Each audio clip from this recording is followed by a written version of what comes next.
तो आ जाते हैं इनकी लाइफ के ऊपर। अगर हम यहाँ से लें, नोट्स हमारे सामने रहेंगे इनकी लाइफ के ऊपर। सबसे पहले 3 मई 1469 से 21 जून 1527 ये इनका लाइफ स्पैन रहा था। अगर कौन था ये? एक फ्लोरेंटीन डिप्लोमेट। फ्लोरेंस बहुत खूबसूरत जगह है। होपफुली अगले साल हम वहाँ पे जाने वाले हैं, तो होपफुली आप लोगों को वहाँ से एक खूबसूरत वादियों से लेक्चर लाया जाएगा। तो जब जाएंगे इटली में खूबसूरत जगह है। एक हिस्टोरियन थे, दार्शनिक थे, डिप्लोमेट थे।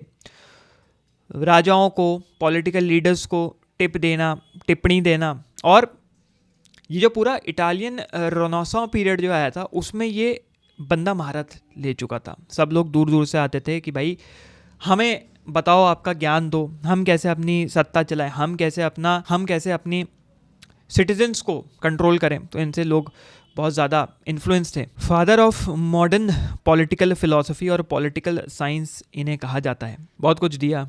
इनकी जो किताबें निकली जिसके बारे में हम आगे बात करेंगे, उन्हीं को खोलते हुए बात करेंगे। मडिची फैमिली को फ्लोरेंस एग्जाइल पे भेज दिया गया था, और उनके एग्जाइल पे जाने के बाद ये एक सीनियर ऑफिशियल बन गए, सेक्रेटरी बन गए चांसरी ऑफ फ्लोरेंस। ये 1498 से 1512 में ये इस दौरान सेक्रेटरी रहे, और इन्होंने बहुत कांड भी करे, बहुत कांड करवाए भी। इस वजह से मडिची फैमिली को एक फियर था कि जब हम वापस आएंगे एग्जाइल से तो ये बंदा हमारी भी जड़ें काटेगा, तो हमें बच के रहना। क्योंकि उनके एग्जाइल का रीज़न ये थे, और बहुत प्रोमिनेंटली ये थे, छाती ठोक के कहते थे ये और इनके आसपास के लोग कि भाई हम तो हैं, हम तो ऐसे ही हैं, जो करना है कर लो। सिर्फ खूंखार किताबें लिखना नहीं, इन्होंने पोइट्रीज़ लिखी, इन्होंने बहुत खूबसूरत चीज़ें भी दी, इन्होंने कॉमेडीज़ के ऊपर भी काम किया। बट जो इन्फ्लुएंस इनका आया, जो आने वाली आगे पॉलिटिकल फिलॉसफीज थी उसके ऊपर इन्फ्लुएंस आया, वो बहुत ज़्यादा प्रभावशाली था। एक इंसान इतना वर्सेटाइल कैसा हो सकता है? एक इंसान के अंदर इतने विभिन्न प्रकार की पर्सनालिटीज़ कैसे हो सकती है? कभी कॉमेडी है,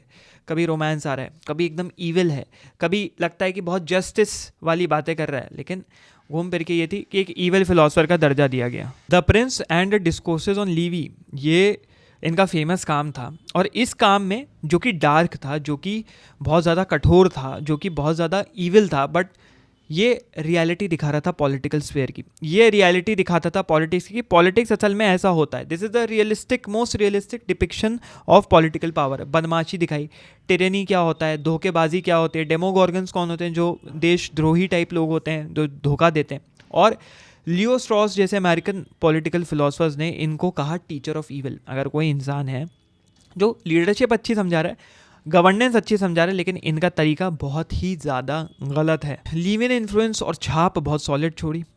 रूसो और हैरिंगटन जैसे फिलोसफर्स के ऊपर, थिंकर्स के ऊपर इन्होंने अपनी छाप छोड़ी। और आगे जो इनकी द प्रिंस था और जो इनका पॉलिटिकल स्फेयर में जो काम रहा, सबसे ज़्यादा इन्फ्लुएंस जो है हैना अर्न्ड और सबसे फेमस भाई साहब the iron man of Germany, कौन? Otto von Bismarck. तो अगर ये क्लिप अच्छी लगी हो तो बहुत ज़रूरी है सब्सक्राइब करना, और अगर इससे रिलेटेड और पूरा लेक्चर देखना है तो फिर यहाँ या यहाँ कहीं पे भी वीडियो दिख रहा होगा, उसको क्लिक करो और मेरे मेन चैनल पे पूरा लेक्चर देख लो।